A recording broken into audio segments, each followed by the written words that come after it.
With us today, we have Sabrina Joy Stevens, communication strategist and founder of Sabijoy Creative Solutions, who examines political manipulation tactics surrounding information disorder. Ms. Stevens, thank you so much for joining us today. Yes, thank you so much for having me. So, to first start off, could you explain what information disorder is? Sure. A metaphor I think is really helpful in this situation is to think about our information environment as an ecosystem. And information disorder is essentially the result of what happens when bad actors pollute our information environment with misinformation, disinformation, and malinformation. So, you mentioned in some of your work that information disorder and political manipulation destabilizes people and communities. Could you explain why this is? Sure. Well, again, thinking about us inhabiting this information ecosystem together, when individuals and groups have bad information, or they're just confused about what's true and what isn't, that's disorienting for individuals as well as for groups. And then if we also factor in that bad actors aren't just trying to confuse people, but they're intentionally sowing and stoking mistrust between and among people, that also is destabilizing because it prevents people from being able to come together and solve common problems. Both if we can't individually wrap our minds around something and what to do about it, and if we don't trust each other enough to work together to do something about the things we do know, then that's going to make it really difficult for us to solve pressing problems like the climate crisis or public health challenges, all of the different things that we're dealing with right now. Okay, perfect. Your work mentions there's an organized effort to mislead people into acting against their own best political and economic interest in what you call confusion campaigns. Could you please elaborate on these campaigns? Sure. Well, again, when I mentioned earlier bad actors, when I say that, I mean people who hoard power and wealth by deceiving and exploiting other people. And so, bad actors, people who actually want to behave that way, are outnumbered. And so, the only way they're able to succeed is by enlisting the rest of us into helping them, either by confusing us or coercing us to going along with the unjust systems that they prop up for their own profit and political gain. And so the goal really of information disorder, of negative propaganda campaigns, to use a little bit of your group's terminology, is really to do that, is to trick people into acting against their own best interests by confusing them about what their best interests even are and what are ways for them to actually pursue them. How can we counter these confusion campaigns? Well, I think part of it is just being aware that this is going on. So there is an element of this that we need to help people understand that it's not an accident that people have been, have become increasingly divided. It's not an accident that it's becoming harder and harder for us to discern what's true and what's not, especially in an information environment that is just awash in far more content than we've ever experienced collectively as a society. And so what we need to do about it is figure out, knowing what these bad actors are doing and how they operate, then we need to think about how do we need to communicate in that context to help people understand how to wrap their minds around these issues that we share in common so that they can do something different about them. It's about helping people understand what the issues are, how things got to be the way they are, and then what they can do about it so that we can help people start to distinguish useful information from information that's not useful and start to take action that is aligned with their best interests. Why is storytelling such an important tool in countering disinformation? We are programmed to think in narrative format, or not, I shouldn't say programmed, like that's how we've evolved, right? That is how the human brain works. We understand information in the context of story. That's why for centuries and thousands of years, really, people have shared culture, built culture, taught each other in story format. That's how our brains best understand information. And so when we think about a situation where people have been intentionally confused, we don't want to use communications techniques that are only going to add to that confusion. And when we speak in things like isolated facts and statistics, which is another of the pitfalls that I often warn people against, that is hard for people to understand. So we need to put things into a format that is easy for them to understand. And that's narrative format. Storytelling is the number one way that people make sense of the world. And so when we're speaking to people in the context of story, that is helping them understand what's really going on so that they can better retain that information and be more resistant to the false stories that they hear from bad actors. You've mentioned that fighting disinformation is a choice, not an accident. Could you give us some examples?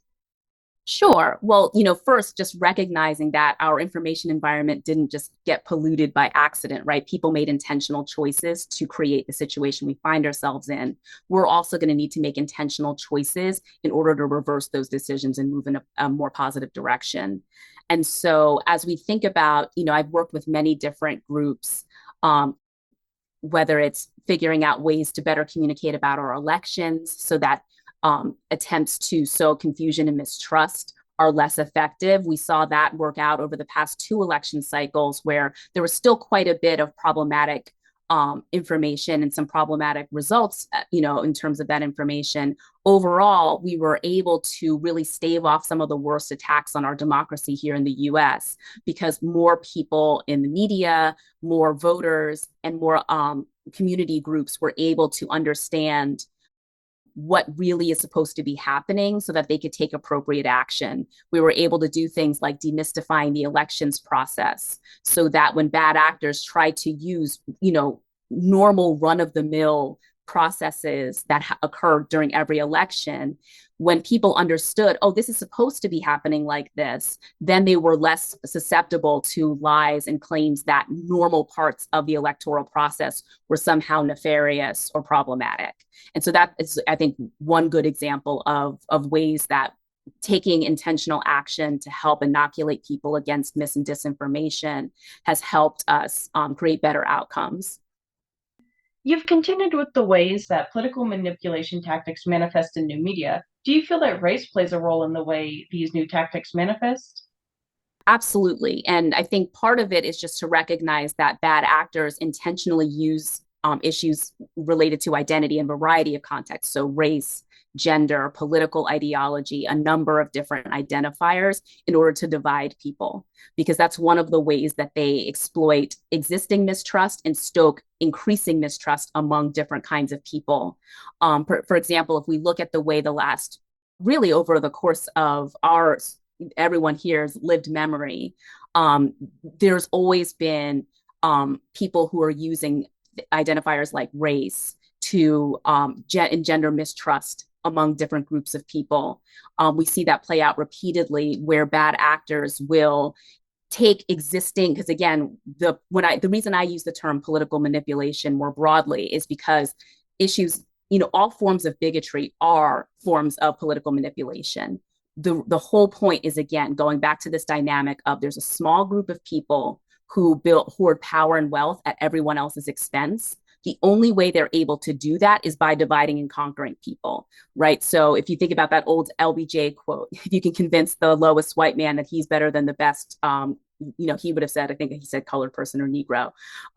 That's data terminology, obviously. But if you can convince the lowest white man that he's better than the best black man, then he won't notice you're picking his pockets. Give him someone to look down on and he'll even empty his pockets for you. That's really the dynamic we're dealing with here, where there's a small group of people who are exploiting everybody else. And so rather than allowing or, letting those people come together and see their common cause, they use wedge issues like race, like gender, like class, all these different things to make people think that they are more divided, that their interests are better served by aligning themselves with the bad actors who are actually undermining them, instead of coming together to make common cause with the great majority of people whose interests are better served by the kinds of just economic policies, social policies that would result in those bad actors actually having to share the wealth and the power that they're hoarding. And so that's what we really always want to be paying attention to, is that when bad actors evoke things like race, what they're trying to do is distract people from the real dynamics that are resulting in folks not having enough money, not having enough economic security in a much broader sense, not having access to healthcare, et cetera. the way we often see this play out in this current info disorder context is that bad actors will use slightly different tactics on different segments of the population. So, for example, they will stoke fear among white voters that there are people who are coming to take their jobs or dilute the power of their votes. They give them an idea that they're like real Americans, and all these folks coming from different countries or who are different races are less legitimate participants in democracy. And so they use that, they appeal to the worst elements of people's fears, bigotries, et cetera, to induce them to vote for people who are actually the ones who are undermining their economic well-being, the ones who are actually undermining their health, et cetera.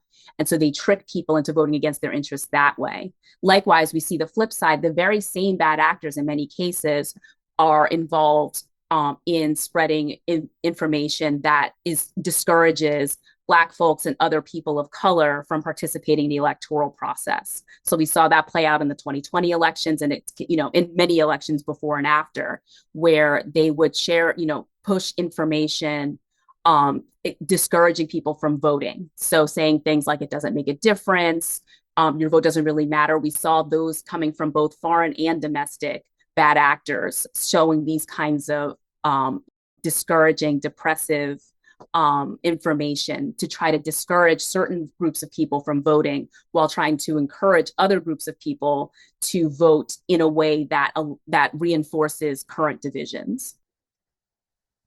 On the same point, you've talked about how public trust in institutions is low, particularly in communities that have faced past and current discrimination. How do bad actors work to further undermine this trust? Yes. Well, I think something that is really important to talk about is the role of malinformation in information disorder. I think people hear a lot about misinformation and disinformation, but malinformation is actually true information that's used inappropriately or in inappropriate contexts in order to bolster the believability of lies, the disinformation that gets spread. And so, one clear example of malinformation is taking those examples of real life discrimination and abuse that communities have faced from authorities in order to undermine the trust in those authorities. So we saw that play out massively and continues to play out, for example, in our public health conversation, where bad actors are able to exploit the fact that many, people of color, lower income people have experienced real discrimination in our healthcare system or have experienced real instances of, drugs being tested inappropriately or not offered to people, to then cause people to mistrust the public health interventions that were being promoted by doctors and the public health community during the pandemic, right? They're able to use something that is true, but maybe is inappropriately extended to a new situation where it's not relevant in order to continue to stoke mistrust among people who have actually legitimate reasons to mistrust those institutions. You also talk about the importance of setting intentions when navigating social media. Could you explain this? Sure. If we understand that the way social media platforms are designed, these platforms are designed to be intentionally addictive.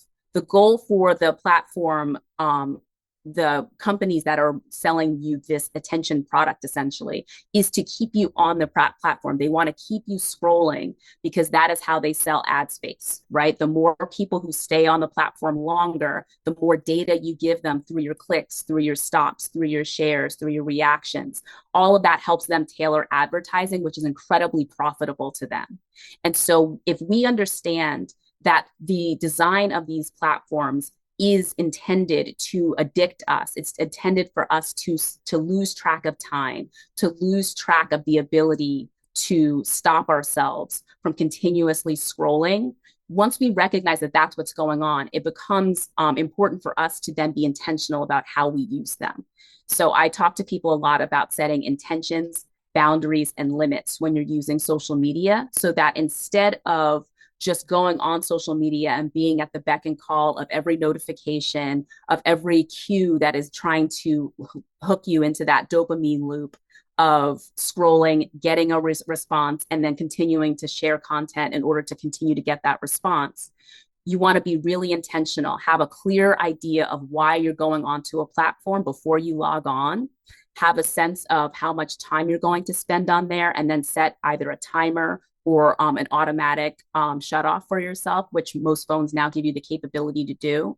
And then also set boundaries, decide in advance what it is you're going to engage with versus what you're not going to, so that you can start to reclaim a bit of control over the way your mind interacts in a space that is intended to addict you and to stop you from making such decisions. Okay, so it looks like we're out of time today. We've been talking to communication strategist Ms. Sabrina Joy Stevens and founder of Sabijoy Creative Solutions, who examines political manipulation tactics surrounding information disorder. Ms. Stevens, thank you so much for joining us today. Absolutely. Thanks so much for inviting me.